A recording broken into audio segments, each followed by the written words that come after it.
Well, the Mets, after last night's heartbreaking loss in 13 innings where they used 11 innings out of their bullpen, the Mets get exactly what they need tonight in all aspects of the game, from the starting pitching, brilliant by David Peterson, to a 4-out save from Diaz, to Soto getting a big hit, and Brett Baty staying hot at the plate as well. And the Mets win 5-2 over the Dodgers. Rubber match of the series will be tomorrow at Citi Field. Sunday Night Baseball on ESPN, 7 o'clock start, and it's going to be Kodai Senga, who's exactly who you would want pitching. It's a bigger game than, it's still only May, but it's a big game tomorrow, right? This is a measuring stick series. You're going up against the best team in the National League, supposedly. You're going up against the team that eliminated you last year from the NLCS in 6 games. It's a measuring stick series. The Mets aren't playing very well coming into the series. They've still, not playing great. They are now 31-21, back to 10 games over 500. But like we said, a big game all around, and exactly what they needed from every aspect. And the number one star of tonight's game is David Peterson, who, after 11 innings out of the bullpen last night, the Mets desperately needed him to come out and give them 8 innings. They couldn't go to the bullpen in the 4th inning tonight. And Peterson came out 7 1/3. He struck out Ohtani 3 times. He made Ohtani look silly on a couple of the strikeouts. He gave up 2 runs, 5 hits. He struck out 7. Just exactly what they needed, exactly what Mendoza needed to give this bullpen a rest. And the one pitcher that he could use that was going to be okay was Diaz. And Diaz came in and remained perfect on the season. Is 11 for 11 in save opportunities.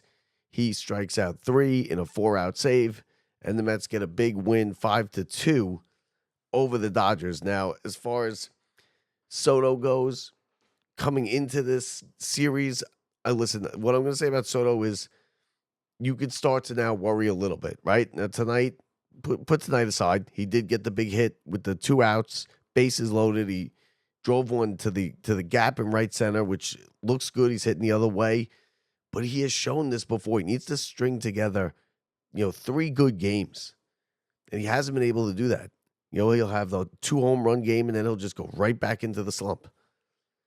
Soto's only, he was 2 for 5 tonight. He needs another 2 hits tomorrow. He needs another big RBI. He needs a big home run for this team.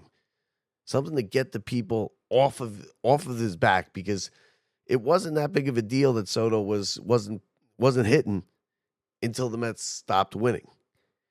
They were 2-6 in their last 8 coming into this game, and that's when the pressure is going to start to build, and that's when people are going to really start to focus on Soto and the fact that he's not hitting.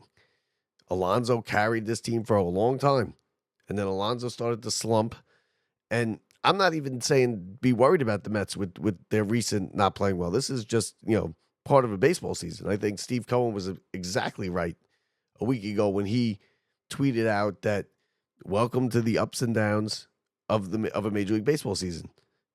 Every team's going to have something like this. I mean, before last week, the Mets hadn't lost 3 games in a row all year. Now they got a little slump. They went on the road. They didn't play well.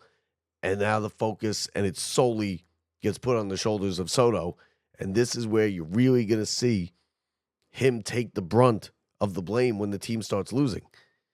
Because when they're winning, it's okay. It's okay that he's not hitting, that he's only hitting 240, and that couple home runs, the RBIs is down, the OPS is way down because they're winning.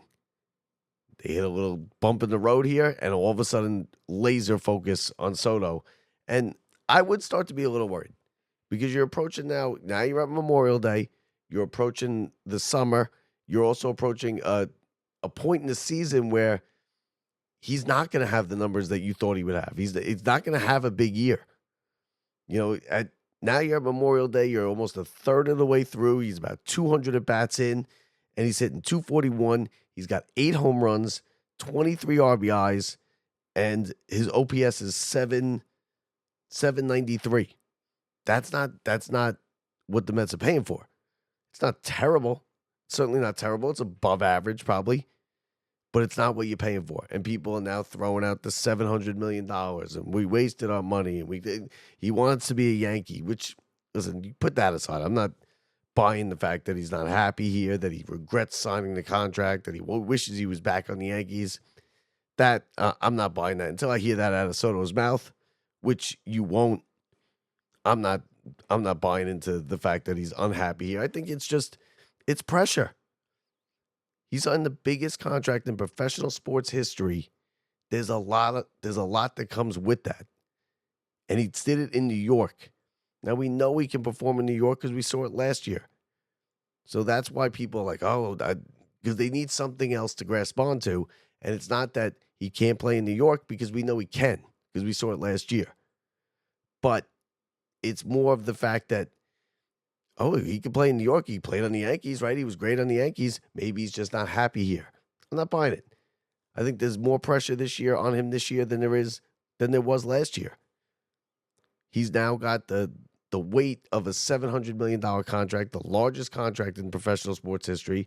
He's got the weight of New York on top of that. And now he's got a team that was not playing well for the last 2 weeks. And he's going to have to start fielding the questions. Tonight was a big at-bat for him.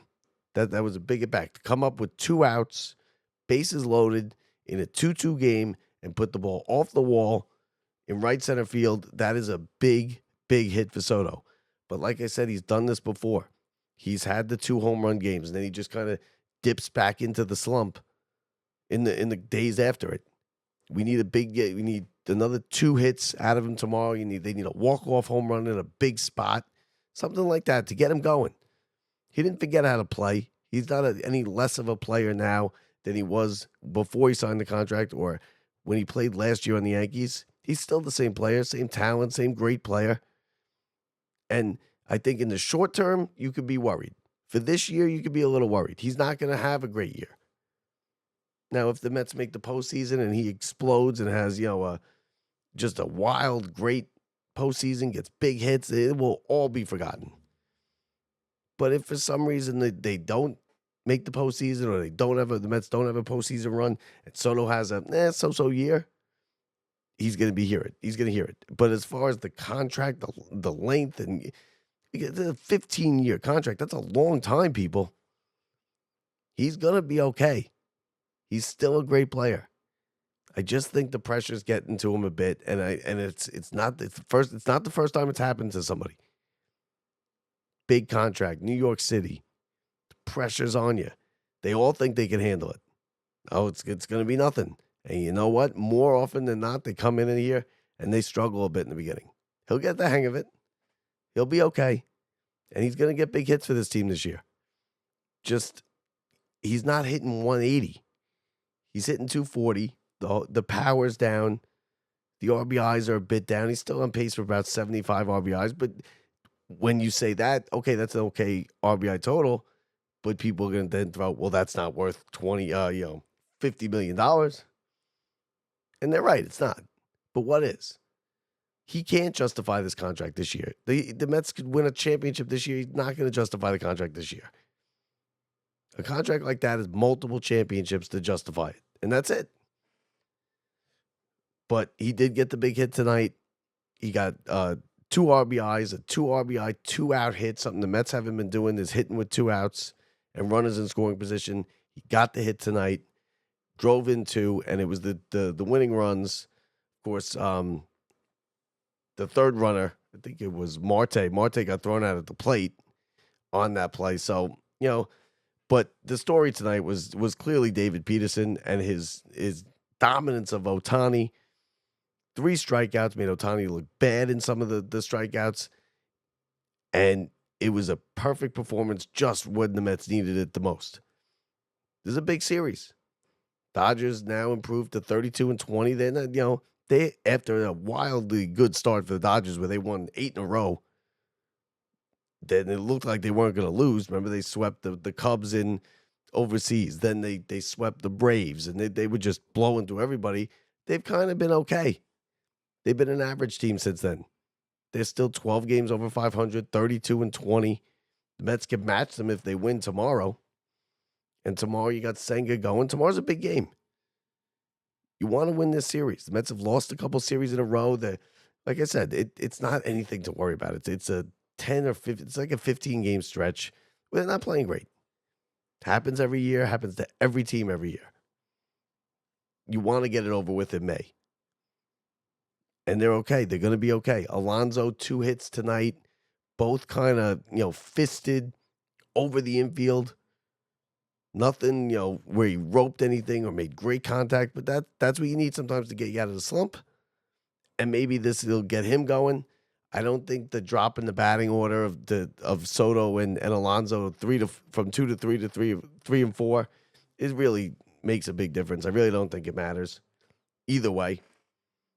I think if you maybe put Soto behind Alonso, protecting Alonso, then that would change the dynamic of the lineup. But I don't think moving the 2 down a slot really doesn't make a difference. Again, Brett Baty, another big night for Brett Baty at the plate. And where was this Brett Baty for the past 3 or 4 years? This is minor league Brett Baty that we're seeing, and that's the best version of Brett Baty. I mean, ever since he went down to the minors about 3-4 weeks ago, and he hit that 4-home run game, he has been can't miss at the plate. And he's come up here and he's done something that I didn't think was possible. He's on the verge of taking the starting third base job from Mark Vientos. Mark Vientos has become a platoon third baseman in the last week or so because Baty has made it so you can't take him out of the lineup. He's been that good. 2 RBIs tonight. He added on the 5th run in the 8th inning with another big hit. That was a big run. And Diaz, of course, came in 4 outs, got the job done, didn't have to go to anybody else in that bullpen, which was huge. Because last night was a rough one. That was a rough one. You come back 3 runs in the 9th to tie the game. You have multiple opportunities in the extra innings till you get to the 13th, and then you give up 2 runs like they did, and you end up losing that game. That would have been a big win. It's a big loss, too. Because you could have really built off that and then winning today, but they do have something to build off of. If they could come in here tomorrow, beat the Dodgers, would take 2 out of 3, feel good about yourselves on this Memorial Day weekend where you really, take a look at where you stand, how things are going, what you need to improve on, what's going right with the team, what's going wrong with the team, where are we compared to other teams. Take the temperature of the team. Right here on Memorial Day, right around, 55 games. You're just a little over a third of the way through the season, and the players have around 200 at bats. You can start to see what's going on, what we need to improve on, what needs to happen, where we are in the standings. Now, where they are in the standings is second place. Because the Phillies, who are just red hot, they're leading the A's 3-2 right now in the 5th inning out in Vegas. They're going for their 9th straight win. And the Mets have just blown by the Mets in the NL East. I mean, the Mets, and it's kind of coordinated the same. The Mets started playing bad right when the Phillies win streak started. The Mets are 2.5 behind the Phillies now. They'll be 2 if the Phillies lose to Oakland. If Oakland can come back and beat the Phillies, they'll be 3 if the Phillies win and hold on and keep the lead and win. But you also got the Braves coming. Now, the Braves are 6 games or 5.5 games still behind the Mets right now, but they're coming. They've only been 5-5 in their last 10, but the 20 games prior to that, the Braves are coming. The division's starting to kind of separate itself as far as the Phillies, the Mets, and the Braves go, and then you get the Nationals and the Marlins behind them. Marlins, obviously, last place, worst team in the division. Nationals are not playing bad baseball so far. They got 24 wins. They're 4 games under 500. They're only a game and a half behind the Braves. Yeah, they're 9.5 out, but they're not going to win this division. The Mets, Phillies, and the Braves, it's going to be a 3-horse race that you watch. The Braves you're going to look up in about a week or 2, And the Braves are going to be right there, 2 games within first place, right with the Mets and the Phillies. Phillies are bound to cool off. They have 33 wins. They're 33-18. They're 15 games over 500. They have the most wins in baseball at 33, 2 more than the Yankees. I'm sorry, they have the same record as the Tigers. They're 2 up in the loss column on the Tigers. Tigers have 33 wins. Phillies have 33 wins. Yankees have 31 wins. Mets have 31 wins. And then the Braves are 25 wins. But the Braves are coming. Cubs also have 31 wins. Braves are coming. And they're going to be a factor in this division just like they are every single year. But a big win tonight for the Mets. Like I said, the star of the show was David Peterson. Everything working. And they needed it desperately. Because this bullpen is good. That's a knock on Mendoza. He's wearing out the bullpen. Is he blowing arms out in May that he's going to need in October? And we won't know until October. Now, the reinforcements for the starting staff on the way. Minaya, I think, is still a month away. But Blackburn's coming back. He's going to start to throw. He's going to join the team. We'll see. He's still a couple weeks away. But they're coming. And the Mets pitching staff, which has really played over their head up to this point. It's kind of a weird way the Mets got to this, 31-21 record. It's with the offense underachieving and the pitching way overachieving. Way overachieving. Nobody saw this out of the bullpen. Nobody saw this out of the starting pitchers. And they've gotten it. It's been the best staff in all of baseball. Phillies and the A's head to the 10th inning, 6-6. So that game tied. How about the year Kyle Schwarber's having? He hit his 18th home run to tie the game. Ties him also with Aaron Judge for most home runs in the majors. He's got 38 RBIs, so he's really padded the stats over this win streak. Phillies looking for their 9th win in a row, 6-6 against the A's as that game heads to the 10th inning. So that's going to do it for us here. Mets, 5-2 winners. Big win. Senga on the mound tomorrow. They go for the series win. It's important to get it, right? It's important to get this game for the Mets psyche. Just the way they feel about themselves. Start to come out of this little rut they've been in. Alonso can start hitting. And it's also important now, I think, for Soto to string together a couple good games. Get a couple big hits in consecutive games. Hit a walk-off home run. Get the people back behind you. Because the Mets fans want to root for you. They don't want to boo you and say that you're not living up to the contract. We want you to succeed. And I think he will. But this year, you're going to have a little bit of a down year. It is what it is. But that does it for us. Keith Rad, friend of the show, and Howie Rose are coming up next right in just a second. You're going to hear their voices as we play the play of the games. We'll talk to you tomorrow, everybody. If you're heading out to the ballpark, I'll see you there for Locked Up Sports Mets Extra. From the Brian Gunzel Studios, I'm Bob Walters. See ya. Runners lead on all 3 bags. 4th inning, tied at 2. 2-2. Swinging a shot to the gap in right center field and deep. Edman looks up. It's off the wall. 2 runs will score. Marte coming around third. The cutoff throw to the plate on its way. The tag, the slide. He is out. Marte is tagged out at home to end the inning, but Juan Soto bangs a 2-run double off the wall, and the Mets have a 4-2 lead after 4. 1-2 the count. Here's the pitch. Swinging a ground ball up the middle. Acuna behind the second base bag has it. Throws to first. Put it in the books.